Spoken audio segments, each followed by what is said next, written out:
Welcome to Revolution Against Evolution. I'm your host, Doug Sharp. Your co-host Rich Gear here as well. Doug, we have a pretty good guest here today. You want to introduce him to us or what? This is Dr. Joel Brown. He's from the Yes. Creation Research Society, and he has a laboratory at the Arizona Christian University in Glendale, Arizona. I've been a part of the Creation Research Society since about 1973, and I was introduced to this organization by Dr. John Moore of Michigan State University, and he taught a creation course in at Michigan State University with a evolutionist in natural science. And so that was sort of the beginning, my beginnings with creationism. I had listened to other preachers talk about it before, but I really found that the church was neglecting that.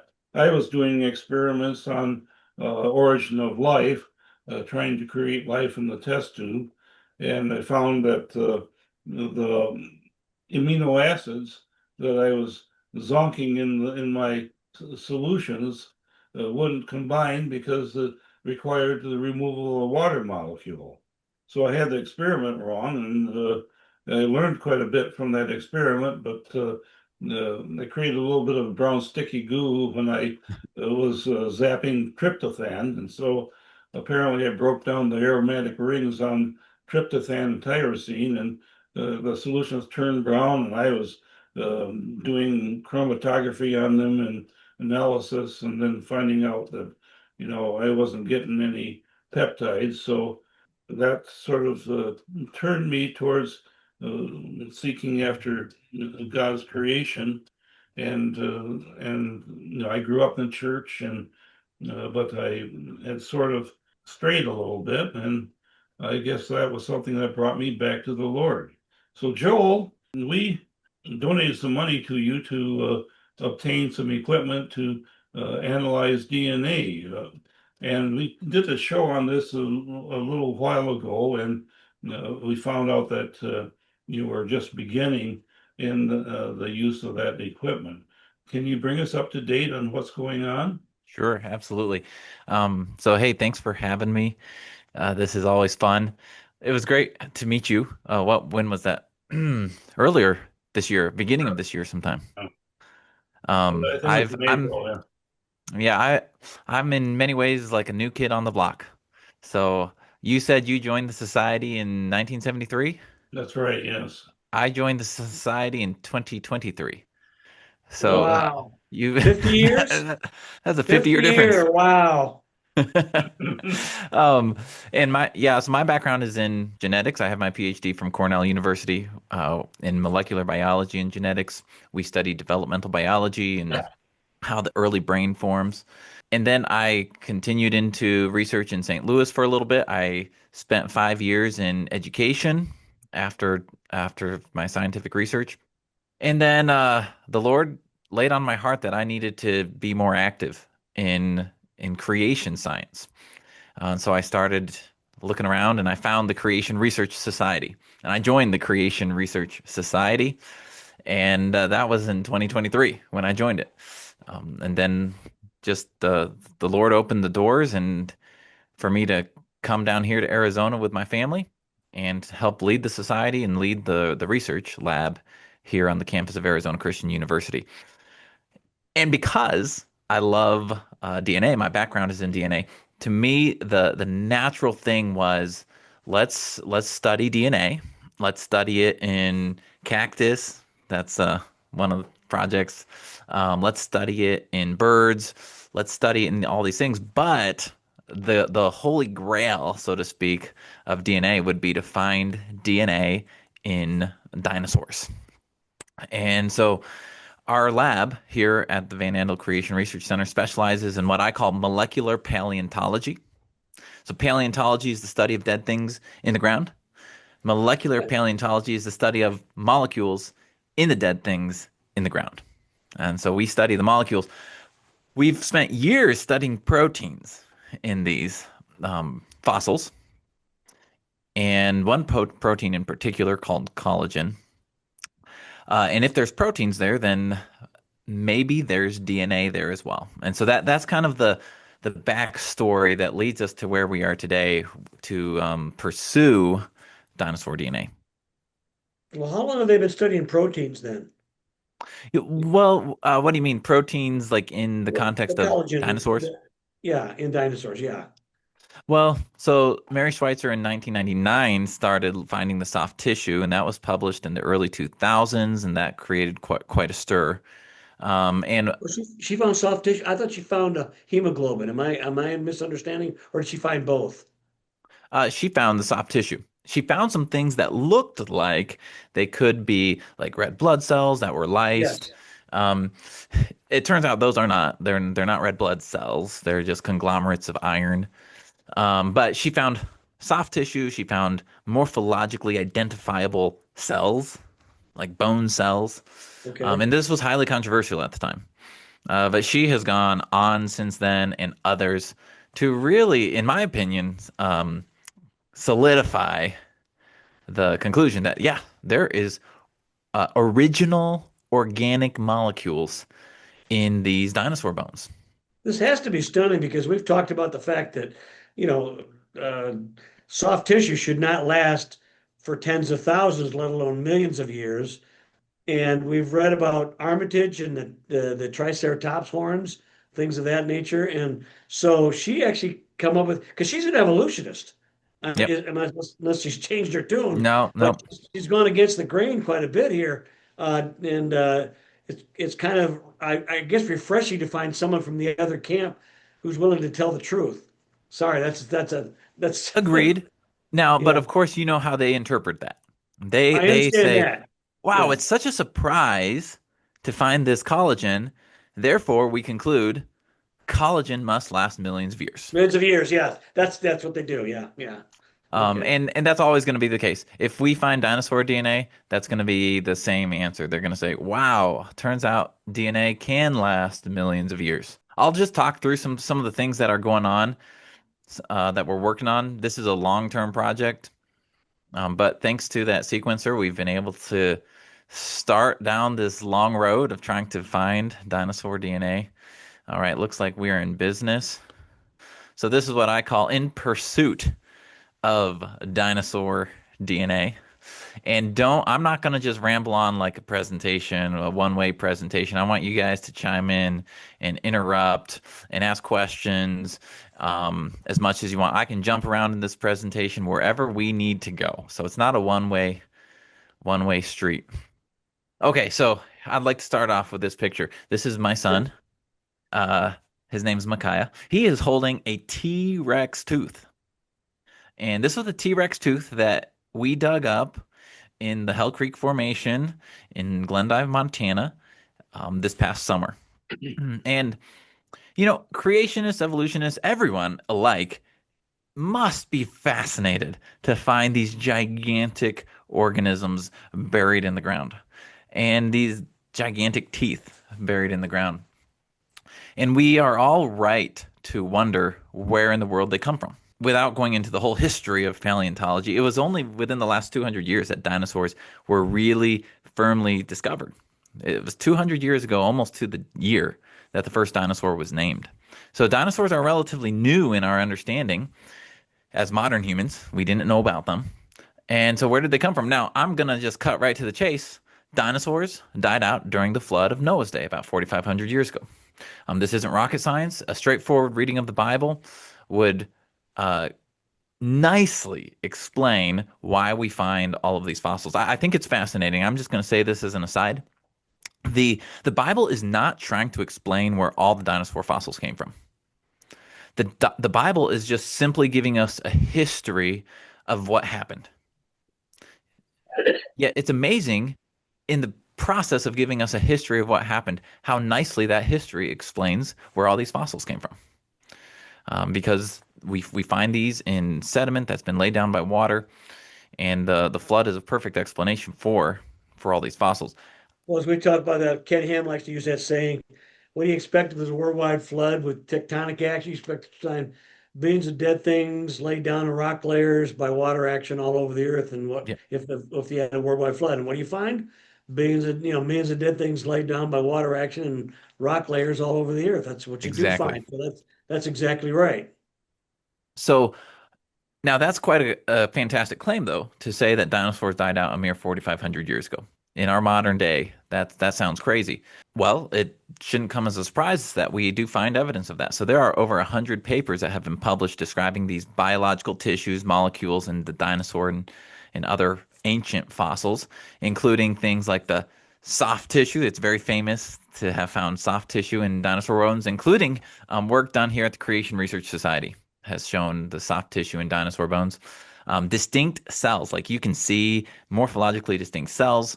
Collagen fragments are frequently detected, other proteins as well, actin, myosin. So there's now an abundance of evidence from secular scientists as well as creation scientists supporting that there is what we call endogenous organic molecules in these tissues, including this is one of the most recent ones from 2025, evidence for endogenous collagen in Edmontosaurus fossil bone. So Where in that's Canada? Was that up in Canada or Hell Creek? Or where was that found? this was Hell Creek. It was Hell Creek. Okay. All right. So just a great study. The obvious question then is if proteins are present, what about DNA? So proteins have been well established. What about DNA? Now, if you ask a secular scientist, a conventional secular scientist who believes millions and millions of years, dinosaurs died out 66 million years ago, then their answer is simple. No, that's impossible. It's impossible for DNA to have lasted millions of years. Of course, that's what they used to say about proteins too, I Right. might add. But here's some of the reasons why. So here's a study that they studied the half-life of DNA in bones. So how long does it take for half that DNA to break down? DNA, of course, is just a long chain. And so it's pretty fragile, actually. It's more fragile than proteins. So they studied this in these moas, these extinct birds, Hmm. and they now they're thinking from, a conventional timeline in which this is thousands and thousands of years old. So these are on this x-axis, they've got years before present, and they go all the way back to 8,000 years before present. All right. We would compress that timeline a little bit. All right, so they studied the DNA in these fossils, and here was their conclusion. The average DNA half-life within this geographically constrained fossil assemblage was estimated to be 521 years. So half of the in 521 years, half of the fragments that are 242 base pairs long are going to be gone. So because of that, this is one of the main researchers on that study. He said that we believe this is the last nail in the coffin. And what he's talking about is there any chance that we will find dinosaur DNA? And he says, no chance. Because it only lasts 512 years, so no way it's going to last millions of years. Here's another leading ancient DNA researcher, and he says DNA survives a maximum of 1 to 1.5 million years, so forget about dinosaurs. How do they go from 521 years to 1.5 million years even though? How do they do that? Well, they're kind of giving themselves some wiggle room Well, because yeah, because what I'm telling you, what you said earlier, is if suddenly they do find DNA in a dinosaur, a T-Rex, or a Triceratops or something, they're going to say, well, I guess DNA can last in certain circumstances 66 million years or whatever. Isn't that that's what they're going exactly to what do? they'll say. Yeah. Yeah, so I always remind myself, we are not trying to prove the Bible. We're not trying to prove God's existence. If God wanted to do that, he's more than capable of doing it himself. We are simply saying the Bible's true. Therefore, what should we expect to find in the world around us? And Isn't we what? would expect to find DNA, whereas they would not. We would expect Yeah, to and find ancient isn't DNA. that a mark of a good theory though? Is predictability and prediction of your what you're going to find? Isn't that a Absolutely. good indication? And if it seems like the evolutionary thing keeps coming up wrong all the time and keep coming up with ad hoc explanations to explain away their misconceptions, so to speak, from of their predictions. Isn't that what's going Well, on? And an honest evolutionist is will actually criticize that and say that's one of the downsides of evolution. It's too flexible. It can accommodate everything that comes to it because it's a historical science in the past. It's not empirical science, so they can just adjust the story. Well, then isn't that what they accuse us of being religious? It's a faith. It's a faith walk they have. Yeah, I mean, we see this. We see this well. Right. Of course, they don't. They would not agree. But yeah, it's a faith-based historical science. So is creation science. Correct. Creation science is a faith-based historical science. But we don't try to hide That's right. that a priori assumptions. Don't try to hide that. So And okay. So we'll continue then because I'm interested in these are what people are saying and what are we finding then? okay, Or are we getting so ahead and of here is some of the oldest sequences on the conventional timeline. And I keep saying conventional because we believe the Earth is about 6,000 years old. Um, the conventional timeline stretches everything to millions of years and hundreds of thousands of years. But regardless, these are very, very old DNA sequences that are being found. So these would be post-flood sequences for us, and they date them at 430,000 years old. They are thousands of years old at least, and they're finding DNA in them. Here's a mammoth DNA, 1.1 million years old in the conventional timeline. Again, this would be post-flood, at least 3,000 years old for us. So I say that to emphasize that DNA does last for thousands of years. It doesn't last for millions of years, but it clearly lasts for thousands of years. The Mhm. biblical timeline would predict that dinosaurs died merely thousands of years ago. So it's not surprising that we would find dinosaur DNA. So tell And us, here is, go ahead. tell us about your equipment, yeah, and your current experiments that you've got going on, with sequencing dinosaur DNA. Is that what this next slide's about? That sounds pretty good. It looks pretty interesting. So this is Mary Schweitzer's work, Oh, is um, it? Okay. showing that they find dinosaur, they find evidence of DNA in the dinosaur proteins. Okay, so now that brings us to our lab, molecular paleontology. So this is our lab on the campus of Arizona Christian University. And so here is our objective. How do you sequence dinosaur DNA? Well, it sounds pretty simple. You extract DNA, you sequence the DNA. Simple as that. You're done. Or are you? And so we're this is at least a 5-year project. And here's why. Because on the surface it looks simple. You extract the DNA, you sequence the DNA, you're done. But nobody knows what DNA looks like, or nobody knows what dinosaur DNA looks like. So here, when you extract DNA from a fossil, there are several sources. You're going to get DNA. You will get DNA out of that fossil. But where is that DNA coming from? So it could be DNA from living bacteria that is in the soil. It could be DNA from dead bacteria that colonized the decaying bones long ago. It could be DNA from modern contamination. This would be, humans handling the fossils, contaminated reagents in the lab. Or it could be endogenous dinosaur DNA, the actual DNA from the dinosaur. And this is the unappreciated challenge that any researcher is going to face when they try to get dinosaur DNA is how do you differentiate and distinguish the dinosaur DNA from the others? All right, so How do you do we that? want to start out with something simple. Okay. So we said let's take some cow, some ostrich, and some alligator. These are known organisms, and let's test this first on just some known organisms.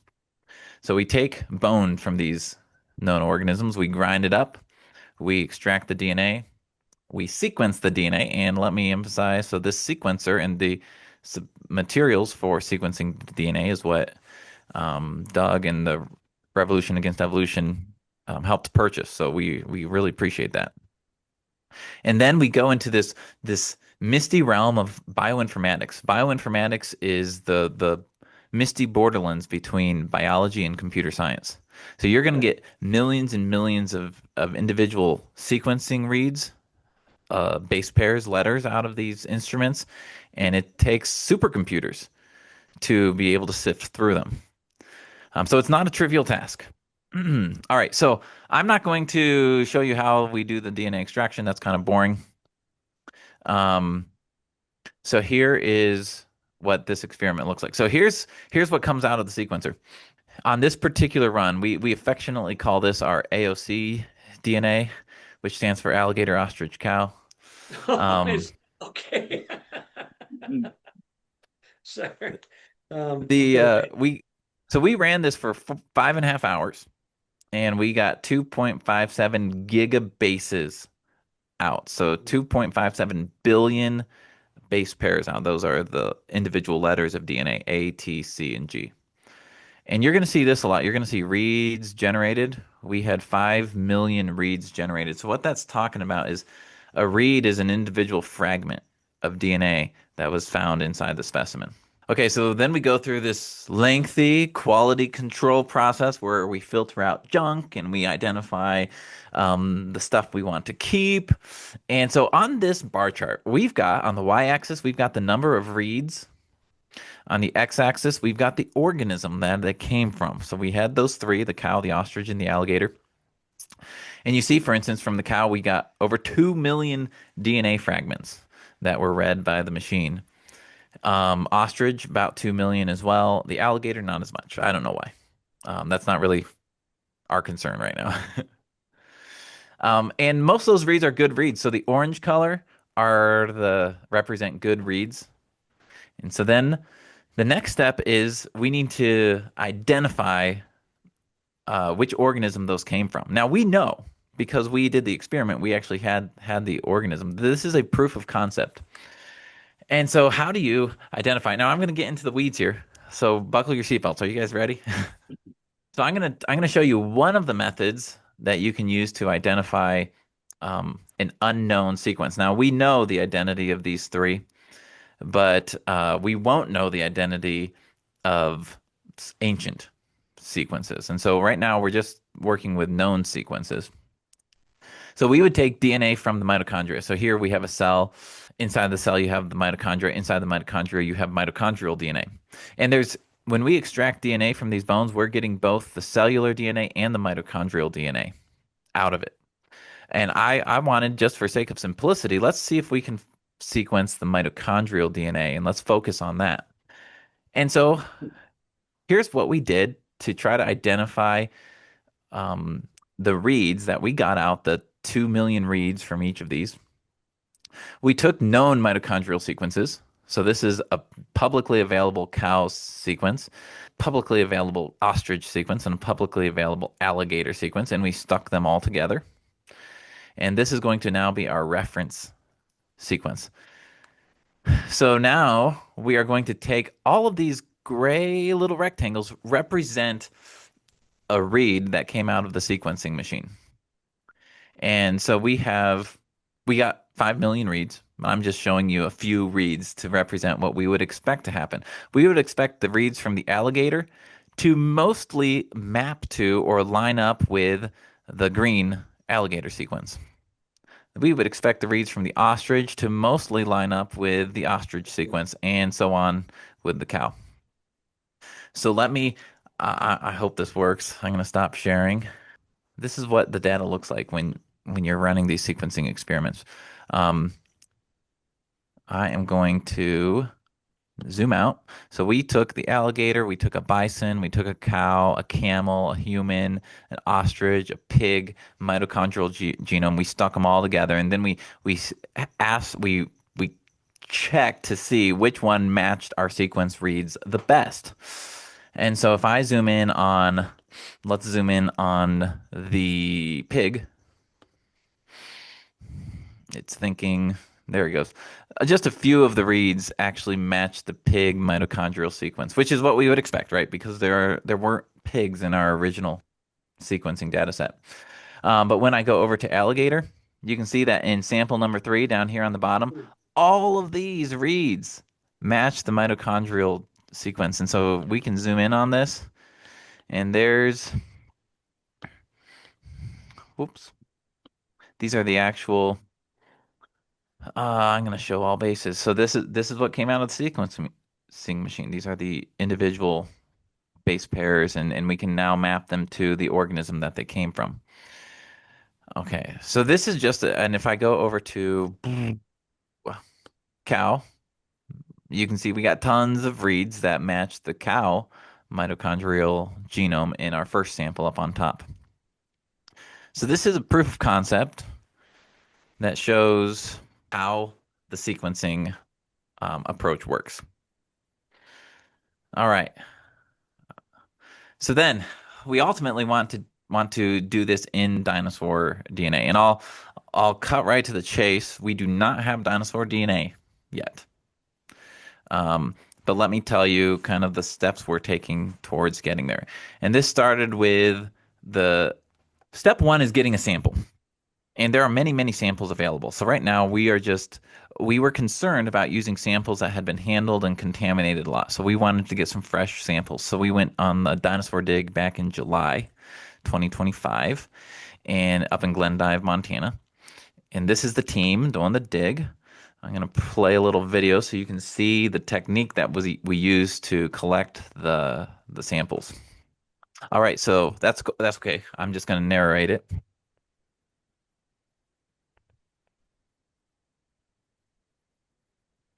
All right, so this is the dig.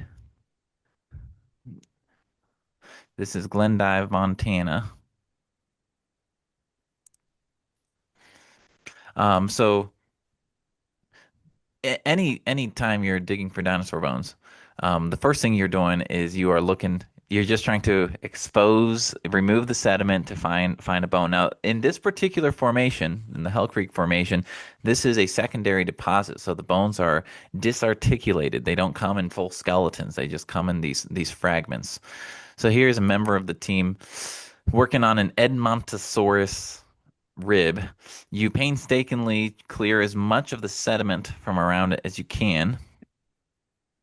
And then once you've cleared most of it, you without trying to break it, and that's hard to do sometimes, you collect all the pieces, you wrap them in your aluminum foil, and then you take them back to the lab to glue them back together. So that's kind of the standard paleontological process. Now, we were interested, though, in studying the molecules that are inside of these samples. So when you care about the molecules, the whole purpose in doing this was to not contaminate it. So you may have seen the last one, they were touching it all over the place, and well, we don't want that.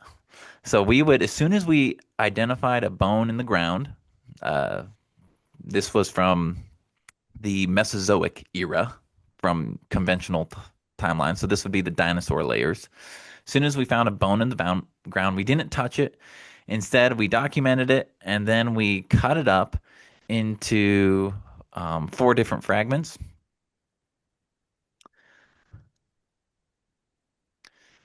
We were wanting to test, like, are certain treatments better for preserving the molecules that are in these bones? So we would cut it up into 4 different fragments, and then we would store these. One of them would go into this glutaraldehyde, which is a protein preservation substance. It's a fixative. One of them we put into RNA later, and RNA later is a preservative that preserves nucleic acids. And then one of them we vacuum sealed. The whole thinking behind the vacuum sealing is we want to remove moisture and oxygen. So moisture and oxygen, as Doug was mentioning at the beginning, that water, the presence of water, was preventing your amino acids from coming together, and that's because of hydrolysis. Hydrolysis breaks the bonds between DNA and amino acids. And so we wanted a moisture-free and oxygen-free environment. So that's what we're doing here. We vacuum sealed these samples. I have a question, Joel, and that has to do with the samples that you're currently experimenting with. Are you going to add the bacteria to this sample so that you could eliminate that as contamination?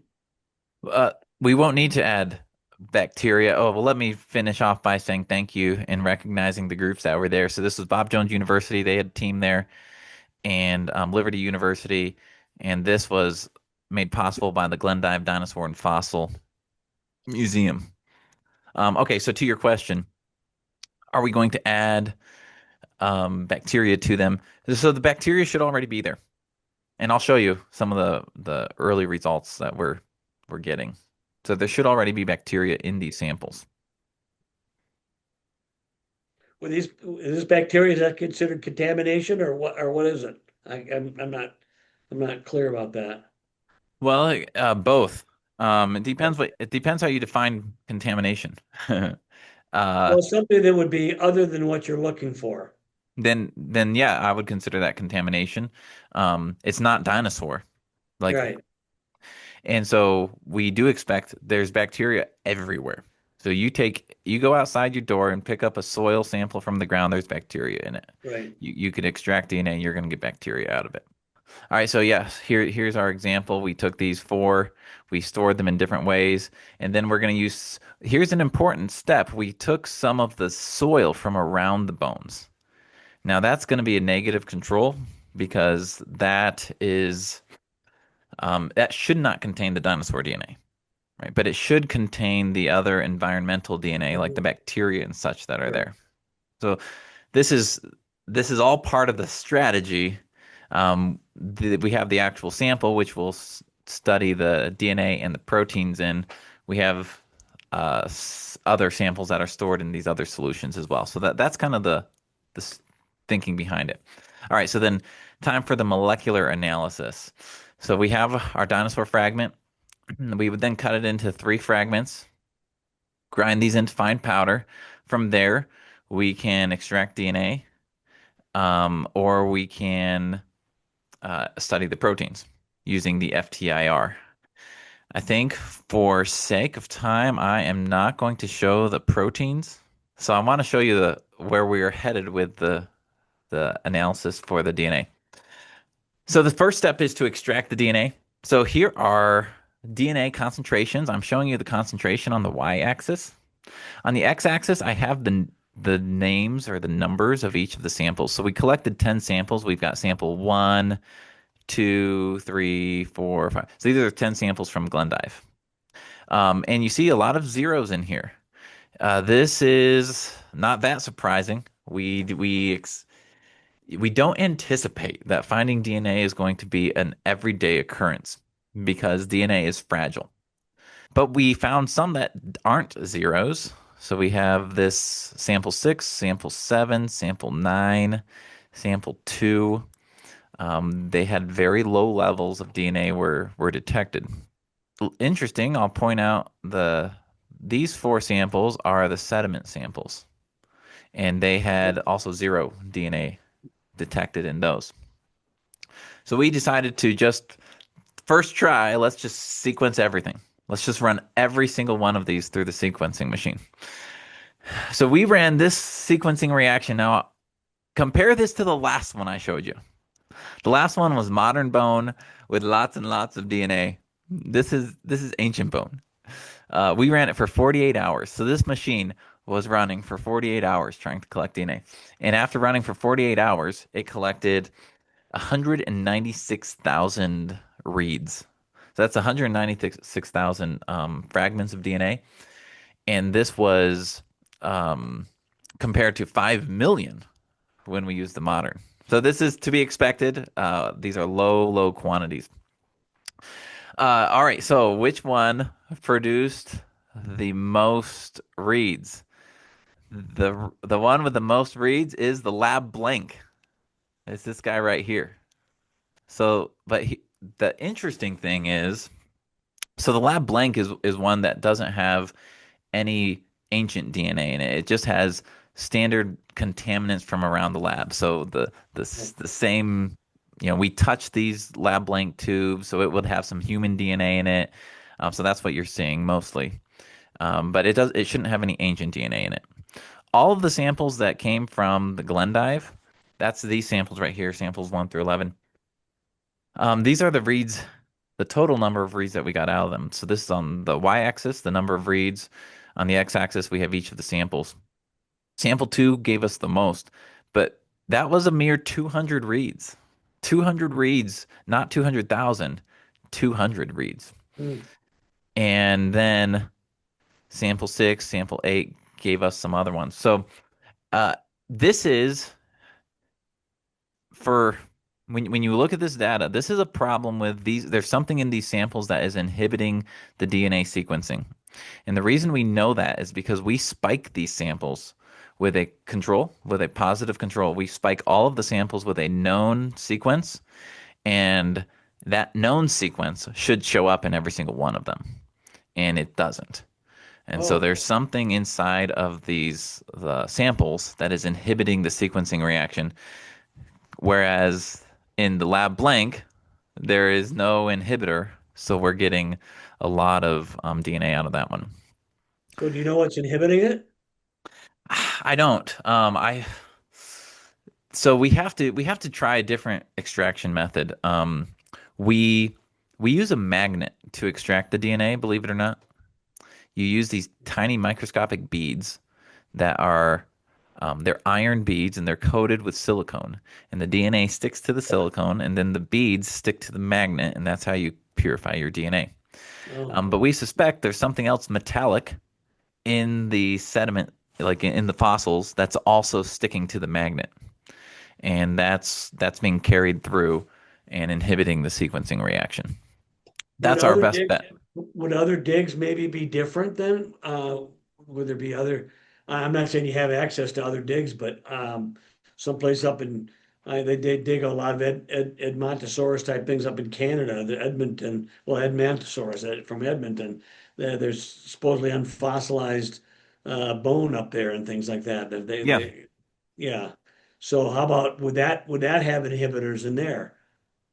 Well, possibly. I would say probably.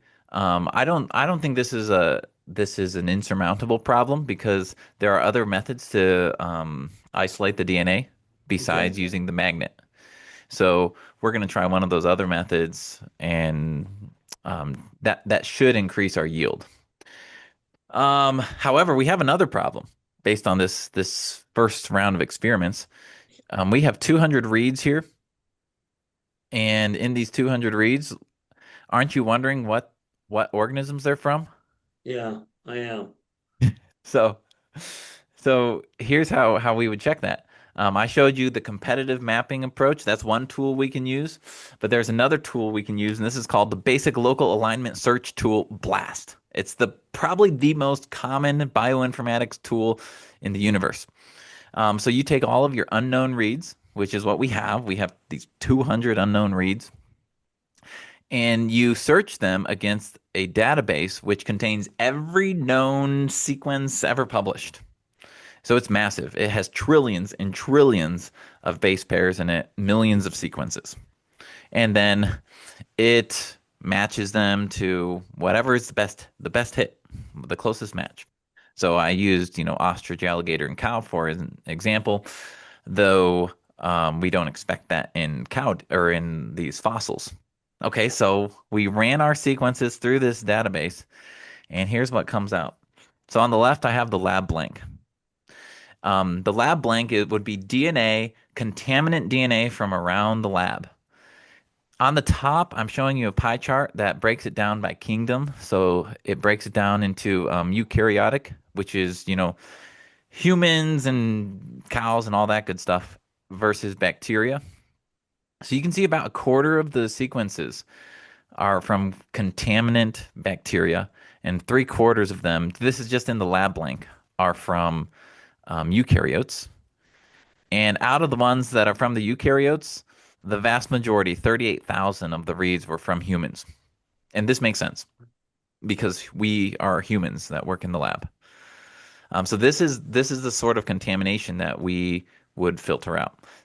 I don't know all these different things. The cow is not surprising to find in our lab since we work with cow a lot. The pine tree, though, is a little surprising to me. That's what this third one is. There were a lot of pine tree DNA in our lab. Go figure. Wow. Okay, so then sample two was the one with the most reads, and about half of the reads from sample two are coming from bacteria. So this goes to your question, Rich. Where's that bacteria coming from? Is that bacteria that's like in the fossil? Was it bacteria that died along with the dinosaurs? Or is it modern bacteria that it just kind of picked up along the way? Right. Um, and we don't know the answer to that. So there are some ways that you can identify which of the reads are old reads and which one are modern reads. And so we're working on that right now. It's called post-mortem DNA degradation. So about half the reads are bacterial, about half of them were eukaryotes. And here was um, in hindsight, not surprising, out of the eukaryotic reads that we're getting out of our dinosaur DNA samples, the vast majority are cow. Any guesses why? No, you tell me. Uh, Ah, it's a cow farm, isn't it? well, Yeah, yeah, right. this is a clear indication of that there's cow DNA floating around our lab, which is contaminating our samples. And I say floating around, that makes it sound esoteric. I can tell you where this came from.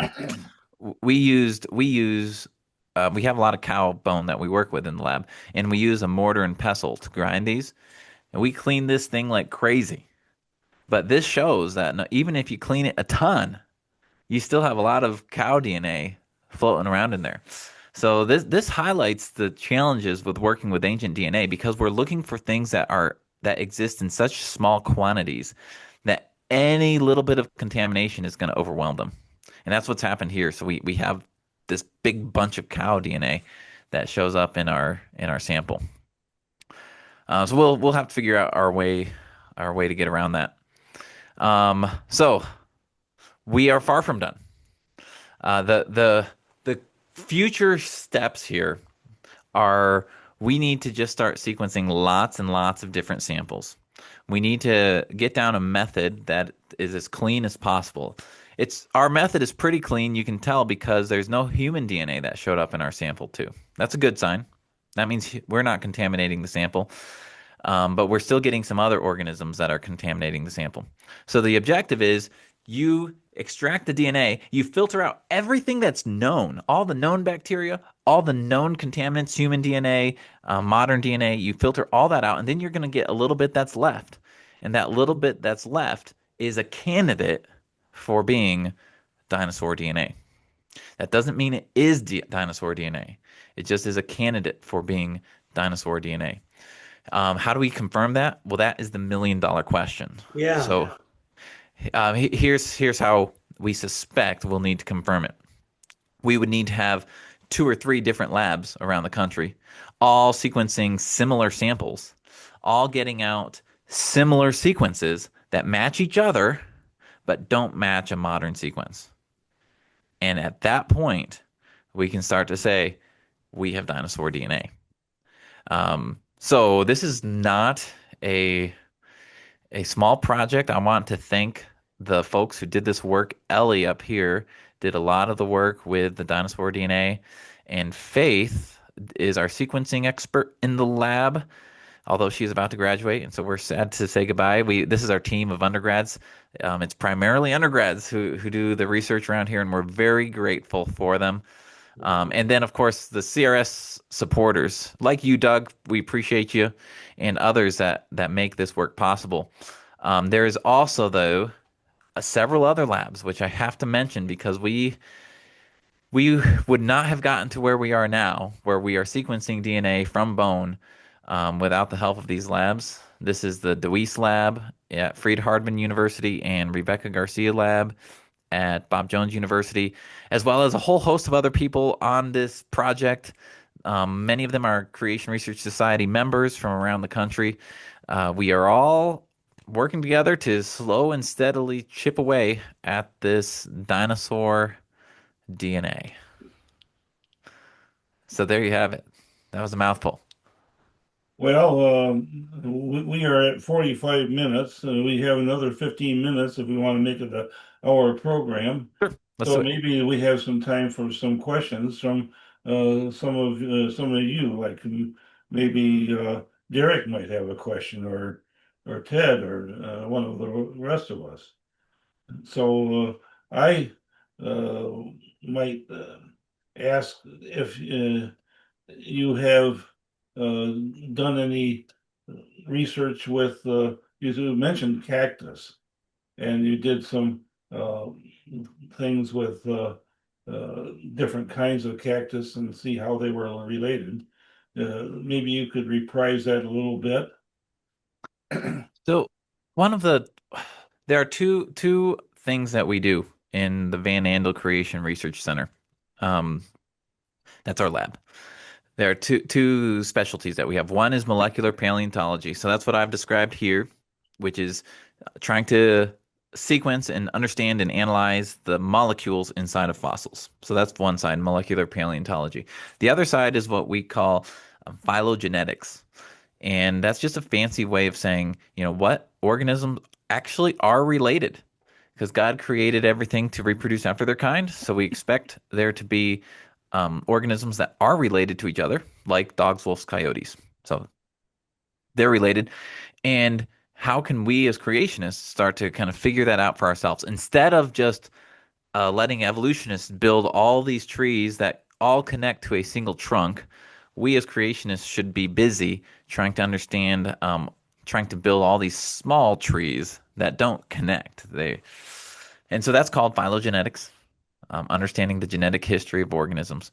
And one of the organisms that we're working on is cacti. So, which is perfect for here in the desert. In the cactus, you can extract their chloroplast DNA. That's the thing that does their photosynthesis. So you can extract chloroplast DNA. You can extract it from a big saguaro cactus, which is the iconic cactus in the desert. You can extract it from a prickly pear, and there's also lots of sequences publicly available. So a lot of this is just sequencing or analyzing sequences that are publicly available.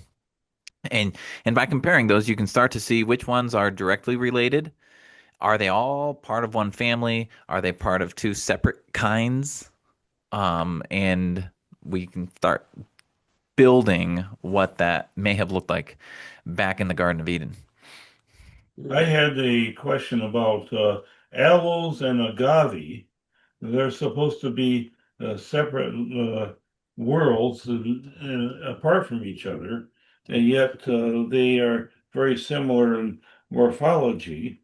And so evolutionists say that this is the example of convergent evolution. And in my mind, that's just giving a name to something that they don't understand. Right. Yeah. Well, that'd be an easy one to look at because we have both of them here. We haven't looked at that. Um, and to see, like, are they distinct? Can you see a genetic history that brings them together in the distant past? One is old world, one is a new world. Yeah, so it's conceivable that they are the same created kind, and that the flood, when the flood kind of shuffled everything around, you have some things that landed in the new world, some things that landed in the old world, and the agaves landed in the old world, and so on and so forth. Actually, Other way around. probably the other way around, yes. Whatever. So if you go to the desert arboretum, they have a display about that. Is that your background? Uh, no, I just happened to notice that when I was at the arboretum, and they had a display saying, "Well, this is convergent evolution," an example of it. So I think that's a interesting possibility to explore. Now I don't remember who mentioned this. Oh yeah, Rich, you've been mentioning. So one of the next challenges or tasks that we have to do for the dinosaur DNA sequencing project is to start collecting specimens that are more likely to produce more preservation, so that they're more DNA, and those would be cold climate, perennially frozen samples. Um, Okay. Not And the so Canadian ones, right? the The Canadian Canadian ones, we're Mosasaurus. looking in Alaska, but Oh, same right. idea, same Yeah. idea. Okay. And so there are Alaska's well known for some bone beds on the North Slope, that produce lots and lots of samples that are perennially frozen or mostly frozen year round. So we're working on trying to get permits to get up there to collect from there. I wouldn't be involved in that directly. We would send a team up there to try to get those. I What think kinds that's going of to be critical. what kinds of creatures do they have up there in that Alaskan bone beds? Are they dinosaurs, mammals, Yes. or No, no, kind these are of dinosaurs. more duckbills or other kinds or what? I'm not sure. Yeah, I don't know which ones are they're pulling out of there. Okay. All right. I Now, just curious. what about large samples such as the T-Rex horn that, I mean uh, Triceratops Triceratops horn. horn Triceratops? Yeah. that were extracted the soft tissue. Yeah, I think those are all valid attempts. Like at this point, we should just start sequencing everything we can get our hands on. But Because now is it like carbon-14? You have to destroy the sample to do it? you do, but you don't need to destroy much of it. We're talking about 100 milligrams. A Okay. Oh, hundred so it's milligrams. fairly benign as far as that goes. All right. Yeah, yeah, yeah. That's good to know. Yeah. So you could sample from high value samples or high value specimens. But most people, so here's the conundrum. Paleontologists are interested in morphology. So as soon as these things are exposed, they're like covering them with glue and plaster to hold them all Oh, together. sure. Yeah. And we could care less about morphology. Um, we are gonna break these things apart anyways. So we don't care about morphology, but the paleontologists typically do care about morphology. And so there's kind of this back and forth. We just want to grab and crush, and they want to grab and preserve. But That's what I there's a hear. lot out there. There is a lot of samples out there, and we just need to start testing as many as we can, especially cold weather ones. Right.